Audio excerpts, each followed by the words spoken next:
My question is not really a simple one, but it's two parts.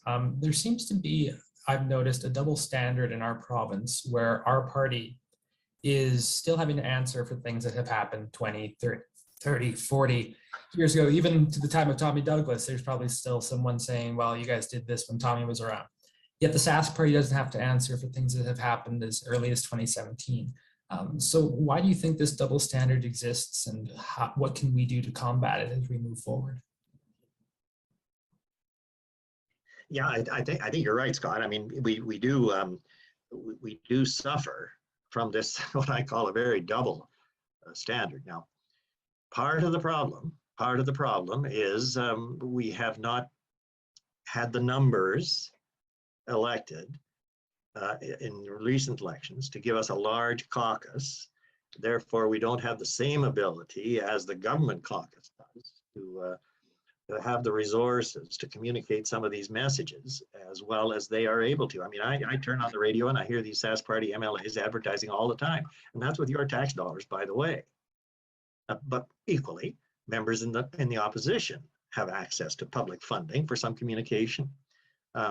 But the fact of the matter is, with our smaller caucuses, it's much smaller, and we've just not had that same capacity to buy the airtime. Now, one of the real benefits, of course, of social media is it's much more accessible, but there are so many downsides to the social media experience, the unaccountable comments and so on. So we've been a little handicapped in terms of our ability to buy the communication that we really need to do. And I think we've fallen behind in providing education for our own people about some of these issues, so that when we're on the coffee roll, when we're having coffee in the co-op, we can be talking about some of these things with knowledge if we had the tools in our hands. And again, maybe the social media could play a larger role. I mean, in the old days, we used to have a thing called Coffee Roll Handbook. It was a nice printed little document that gave us all sorts of information about the divine government in those days. So we really need to equip ourselves to be voices of the party and critics of the current government, because goodness sakes, there is a great deal where this government has failed the people of Saskatchewan, and no more has this been true than in their handling of the pandemic.